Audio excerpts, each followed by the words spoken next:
December 1ಕ್ಕೆ ಹುಮ್ನಾಬಾದ್ನಲ್ಲಿ ಕನಕದಾಸರ ಜಯಂತಿ ವಿಜೃಂಭಣೆಯಿಂದ ಆಚರಣೆ. ದಾಸಶ್ರೇಷ್ಠ ಭಕ್ತ ಕನಕದಾಸರ ಜಯಂತ್ಯೋತ್ಸವ ಡಿಸೆಂಬರ್ 1ರಂದು ಅದ್ದೂರಿಯಾಗಿ ಹುಮ್ನಾಬಾದ್ನಲ್ಲಿ ಆಚರಿಸಲಾಗುತ್ತಿದೆ ಎಂದು ಹಾಲುಮತ ಸಮಾಜದ ಮುಖಂಡರು ಮಾಧ್ಯಮಗೋಷ್ಠಿ ಮೂಲಕ ಮಾಹಿತಿ ನೀಡಿದರು. ಈ ಕುರಿತು ಮಾತನಾಡಿದ ಜಯಂತಿ ಸಮಿತಿ ಅಧ್ಯಕ್ಷ ಶಿವರಾಜ್ ಚನ್ಕೇರ, ಕನಕದಾಸರು ಕುಲವೆಂದು ಹೊಡೆದಾಡದಿರಿ, ನಿಮ್ಮ ಕುಲದ ನೆಲ ಏನೆಂದಾದರೂ ಬಲ್ಲಿರ ಎಂದು ಸಮಾನತೆ ಸಾರಿದರು. ಹಾಗಾಗಿ ಅವರ ಜನ್ಮದಿನದಂದು ಎಲ್ಲಾ ಸಮಾಜದ ಪ್ರಮುಖರನ್ನು ಸೇರಿಸಿ ಅವರ ಸಂದೇಶ ಜನರಲ್ಲಿ ತಲುಪುವ ಪ್ರಯತ್ನ ಮಾಡುತ್ತೇವೆ ಎಂದರು. ಸಮಿತಿ ಉಪಾಧ್ಯಕ್ಷ ಪ್ರಕಾಶ್ ಕಾಳಗುಂಡ ಮಾತನಾಡಿ, ಕನಕದಾಸರು ಎಲ್ಲಾ ಜಾತಿಯನ್ನ ಪ್ರೀತಿಸಿದವರು. ರಾಜಮನೆತನ ಬಿಟ್ಟು ಶಾಂತಿ ಸೌಹಾರ್ದತೆ ಸಾರುತ್ತಾ ತನ್ನ ಕೀರ್ತನೆಗಳ ಮೂಲಕ ಜನಮನ ಗೆದ್ದವರು. ಇಂತಹ ಮಹಾನ್ ಪುರುಷರ ಜಯಂತಿ ನಾವೆಲ್ಲರೂ ಸೇರಿ ವಿಜೃಂಭಣೆಯಿಂದ ಆಚರಿಸೋಣ. ಎಲ್ಲ ಬಾಂಧವರು ಹೆಚ್ಚಿನ ಸಂಖ್ಯೆಯಲ್ಲಿ ಭಾಗವಹಿಸಬೇಕೆಂದು ಕೋರಿದರು. ಜಯಂತಿ ಸಮಿತಿಯಲ್ಲಿ ಶಿವರಾಜ್ ಚಿಂಕೇರಿ ಅಧ್ಯಕ್ಷರು, ಸತೀಶ್ ರಾಂಪುರೆ ಗೌರವಾಧ್ಯಕ್ಷರು, ಪ್ರಕಾಶ್ ಕಾಳಗುಂಡ ಉಪಾಧ್ಯಕ್ಷರು, ಅಶೋಕ್ ಚಳಕಾಪುರ್ ಉಪಾಧ್ಯಕ್ಷರು, ವಿನಾಯಕ್ ಮನಕೋಜಿ ಉಪಾಧ್ಯಕ್ಷರು, ಅಶೋಕ್ ಸೊಂಡೆ ಉಪಾಧ್ಯಕ್ಷರು, ಸಚಿನ್ ಕಲ್ಲೂರ್ ಕಾರ್ಯದರ್ಶಿ, ಮಲ್ಲಿಕಾರ್ಜುನ್ ಮಳಕೇರ ಸಹ ಕಾರ್ಯದರ್ಶಿ, ಪಂಡಿತ್ ಉಮೇಶ್ ದಾಡಗಿ, ಪವನ್ ಗೊಂಡ ಸೇರಿದಂತೆ ಇತರರು ಸಮಿತಿಯಲ್ಲಿ ಇರುವುದಾಗಿ ತಿಳಿಸಿದರು. JK news Kannada, Humnabad. ಇದು ಭ್ರಷ್ಟರ ಪಾಲಿಗೆ ಸಿಂಹ ಸ್ವಪ್ನ. ಅವರು ಕುಲವೆಂದು ಹೊಡೆದಾಡದಿರಿ, ನಿಮ್ಮ ಕುಲದ ನೆಲೆಯೇನಾದರೂ ಬಲ್ಲಿರ, ನಿಮ್ಮ ಕುಲದ ನೆಲೆಯೇನಾದರೂ ಬಲ್ಲಿರ ಅಂತಕ್ಕಂಥ ಮಾತನ್ನು 16ನೇ ಶತಮಾನದಲ್ಲಿ ಹೇಳಿರ್ತಕ್ಕಂಥ ಮಾತನ್ನು ಇವತ್ತು ಕೂಡ ನಾವು ಪಾಲನೆಯನ್ನು ಮಾಡಿಕೊಂಡು ಬರ್ತಾಯಿದ್ದೀವಿ. ಜೊತೆಗೆ 12ನೇ ಶತಮಾನದಲ್ಲಿ ಬಸವಣ್ಣವರೇನು ಹಾಕ್ಕೊಟ್ಟಿರ್ತಕ್ಕಂಥ ಮಾರ್ಗದಲ್ಲೇ ಕನಕದಾಸರು ಕೂಡ ಒಂದು ಹೆಜ್ಜೆಯನ್ನು ಮುಂದೆ ಹೋಗಿ 16ನೇ ಶತಮಾನದಲ್ಲಿ ಅದನ್ನು ಮಾಡಲಿಕ್ಕೆ ಪ್ರಯತ್ನವನ್ನು ಮಾಡಿರ್ತಕ್ಕಂಥದ್ದು. ಹಾಗಾಗಿ ನಾವು ಇವತ್ತು ಹುಮ್ನಾಬಾದ್ ನಗರದಲ್ಲಿ ಜಾತ್ಯತೀತವಾಗಿ ಎಲ್ಲ ಧರ್ಮೀಯರನ್ನು, ಎಲ್ಲ ಜಾತಿಯರನ್ನು ಕರೆದು ಒಂದು ಒಳ್ಳೆಯ ಸುಂದರವಾಗಿರ್ತಕ್ಕಂಥ ಜಯಂತಿಯನ್ನು ಆಚರಣೆ ಮಾಡೋದರ ಮುಖಾಂತರ ಏನು ಅವ್ರ ನಿಲುವು ಇತ್ತು, ಅವ್ರ ತತ್ವ ಇತ್ತು, ಅವ್ರ ಸಿದ್ಧಾಂತ ಇತ್ತು, ಏನು ಕನಕದಾಸ ಸಿದ್ಧಾಂತ ಮತ್ತು ತತ್ವಗಳನ್ನಿತ್ತು ಅವರೇನು ಪ್ರತಿಪಾದನೆಯನ್ನು ಮಾಡಿದ್ದಾರೆ. ಆ ನಿಟ್ಟಿನಲ್ಲಿ ಕೂಡ ನಾವು ಜಯಂತಿಯನ್ನು ಮಾಡಬೇಕಂತಕ್ಕಂಥ ಉದ್ದೇಶದಿಂದ ಎಲ್ಲ ಜಾತಿ ಧರ್ಮ ಮತ ಪಂಗಡಗಳನ್ನು ಅವರನ್ನು ಕರೆದು ಒಂದು ಕಾರ್ಯಕ್ರಮವನ್ನು ಯಶಸ್ವಿಯಾಗಿ ಮಾಡಬೇಕು. ಇಡೀ ರಾಜ್ಯದಲ್ಲೇ ಮಾದರಿಯಾಗಿರ್ತಕ್ಕಂಥ ಕಾರ್ಯಕ್ರಮವನ್ನು ಅವರು ಮಾಡಬೇಕಂತಕ್ಕಂಥ ಉದ್ದೇಶದಿಂದ ನಾವು ಕಾರ್ಯಕ್ರಮವನ್ನು ಮಾಡ್ತಾಯಿದ್ದೀವಿ. ಈ ಕಾರ್ಯಕ್ರಮದಲ್ಲಿ ನಮ್ಮ ಆದಿ ಸಿದ್ದರಾಮಾನಂದ ಮಹಾಸ್ವಾಮೀಜಿಗಳು ಸಾನ್ನಿಧ್ಯವನ್ನು ವಹಿಸ್ತಾ ಇದ್ದಾರೆ. ಜೊತೆಗೆ ಈ ಸ್ಥಳೀಯ ಆತ್ಮೀಯ ಸ್ನೇಹಿತರು, ಯುವಕರಾಗಿರ್ತಕ್ಕಂಥ ಸ್ಥಳೀಯ ಶಾಸಕರಾಗಿರ್ತಕ್ಕಂಥ ಸನ್ಮಾನ್ಯ ಸಿದ್ಧಲಿಂಗಪ್ಪ ಪಾಟೀಲ್ರವರು ಉದ್ಘಾಟಕರಾಗ್ತಾ ಇದ್ದಾರೆ. ಜೊತೆಗೆ ಹಿರಿಯರು ಮತ್ತು ಜನಪ್ರಿಯ ನಾಯಕರಾಗಿರ್ತಕ್ಕಂಥ ಮಾಜಿ ಸಚಿವರಾಗಿರ್ತಕ್ಕಂಥ ಸನ್ಮಾನ್ಯ ಶ್ರೀ ರಾಜಶೇಖರ್ ಪಾಟೀಲ್ಜಿ ಅವರು ಕೂಡ ಈ ಕಾರ್ಯಕ್ರಮದಲ್ಲಿ ಭಾಗವಹಿಸ್ತಾ ಇದ್ದಾರೆ.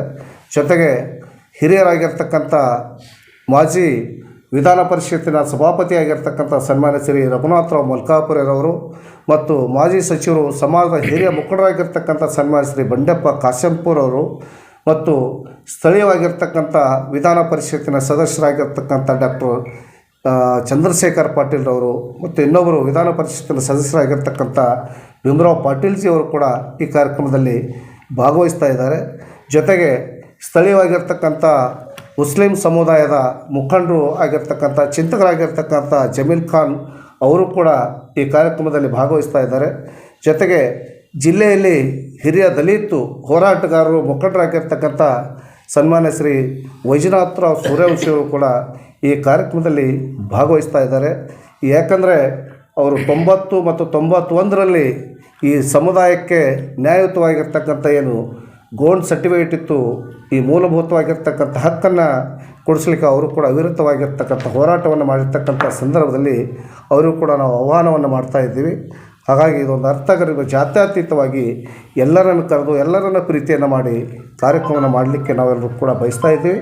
ಹಾಗಾಗಿ ಎಲ್ಲ ನನ್ನ ಸಮುದಾಯ ಜನ, ಅದು ಪಕ್ಷ ಜಾತಿ ಧರ್ಮ ಮತಗಳನ್ನು ಮೀರಿ ತಾವೆಲ್ಲರೂ ನಮಗೆ ಸಹಕಾರವನ್ನು ಕೊಟ್ಟು ಈ ಕಾರ್ಯಕ್ರಮ ಯಶಸ್ವಿ ಮಾಡಲಿಕ್ಕೆ ತಾವೆಲ್ಲರೂ ಕೂಡ ಕೈ ಜೋಡಿಸ್ತಿರತಕ್ಕಂಥ ಮನವಿಯನ್ನು ಈ ಸಂದರ್ಭದಲ್ಲಿ ನಾನು ಮಾಡ್ತಾಯಿದ್ದೀನಿ.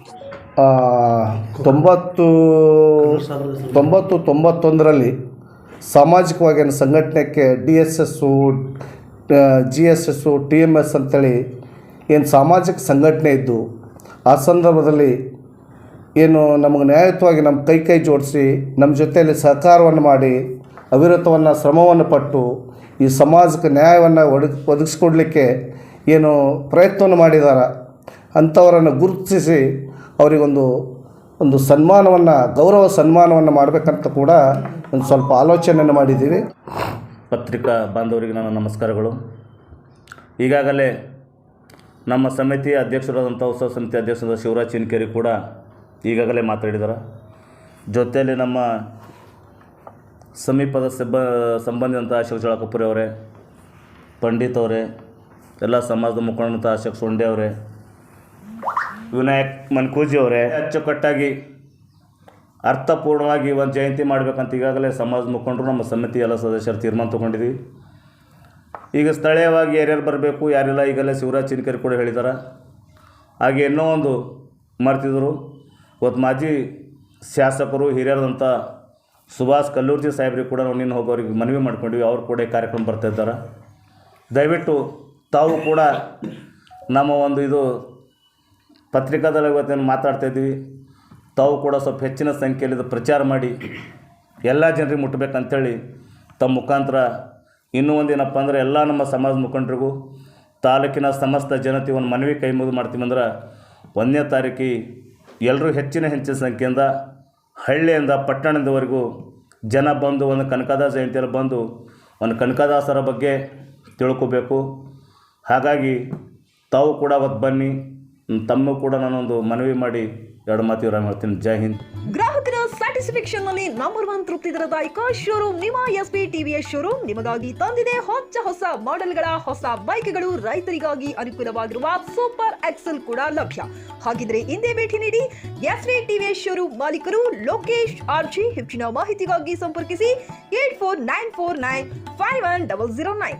ನಾಗಲಕ್ಷ್ಮಿ ದಾಬಾ ಹತ್ತಿರ, ಗುಲ್ಬರ್ಗಾ ರೋಡ್, ಹುಮ್ನಾಬಾದ್ನಲ್ಲಿ 24x7 ಸೇವೆ ಸಲ್ಲಿಸುತ್ತಿರುವ ಮಕ್ಕಳ ಹೈಟೆಕ್ ಗಗನ್ ಆಸ್ಪತ್ರೆ.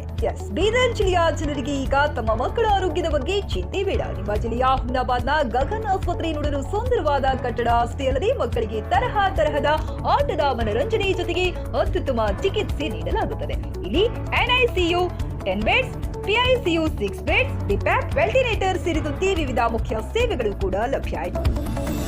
ಹೆಚ್ಚಿನ ಮಾಹಿತಿಗಾಗಿ ಭೇಟಿ ನೀಡಿ ಗಗನ್ ಆಸ್ಪತ್ರೆ, ಪೊಲೀಸ್ ಠಾಣೆ ಹಿಂದುಗಡೆ, ಹುಮ್ನಾಬಾದ್. ಸಂಪರ್ಕಿಸಿ 9620618472 ಅಥವಾ 8846666532.